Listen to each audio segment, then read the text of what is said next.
B'Elanna cradled Miral, smiling. Oh, how did your dad pull that off? Well, need I remind you, he's an admiral? Tom answered, rocking in his tilted chair.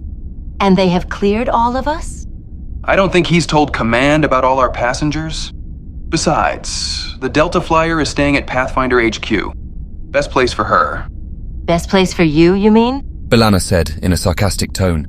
Just like your parents' home is the best place for us. Where else? I remember you telling me not to worry before my dad shuttled in. She didn't doubt her words lying on the biobed, but a lot had happened since. A gut feeling signaled something was amiss. B'Elanna hated Voyager when she first beamed on board. And now this ship, her home, along with her engineering department, Starfleet ripped it from her. Tom witnessed his wife making a face. He rose from his chair and hugged her. It'll be okay, trust me. B'Elanna smiled and reciprocated with her own tight hug. Maybe I can just look after you, Flyboy. She thought to herself, replacing the negative idea she hosted prior. How much longer do we have? While you said goodbye to Tuvok, Patterson made it clear to my dad we should leave roundabout now. Hopefully that's the rest of our away team. B'Elanna faced the thin, metallic sheets, guarding their quarters' privacy.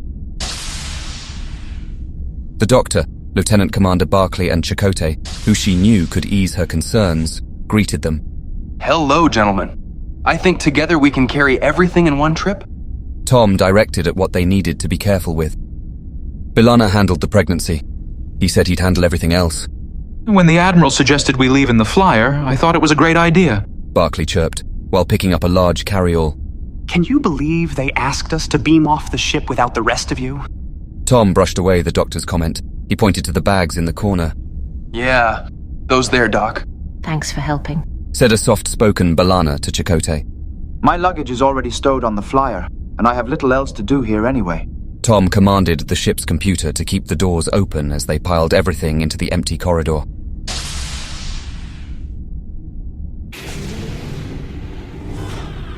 Admiral Owen Paris waited outside the Delta Flyer as the group joined him. Well met again, Mr. Chakotay. Thank you, Admiral. We're due to depart. Make sure you haven't forgotten anything, please. Luckily for this hologram, I only need my emitter. Wait till you get a taste of family life, Doc. I have had a taste of family life. A real taste. I have had a real taste.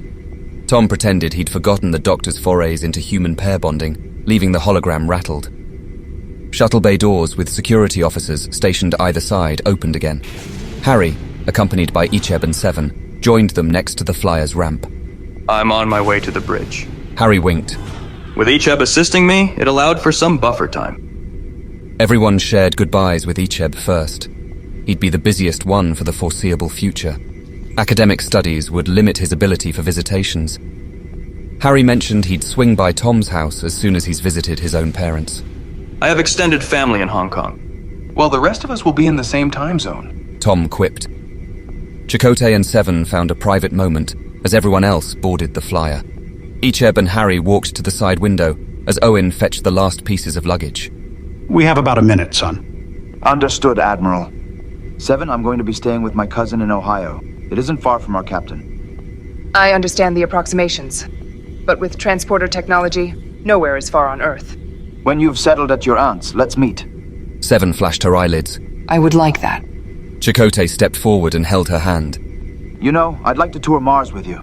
The planet's redness intensifies this time of the year.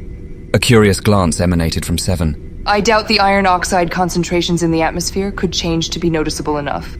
He smiled as she caught up to his thinking. Never mind. We'd need to be on Mars for that joke to land. And it'd be easier to sweep you off your feet. Another attempt at humor, pertaining to the planet's gravity. Yes, Seven, it is. Just enjoy the view when you get there. He let go of her hand, and it defaulted to its resting position behind her.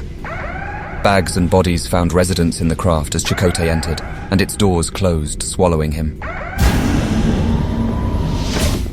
3 friends stood back and let a piece of Voyager leave without them.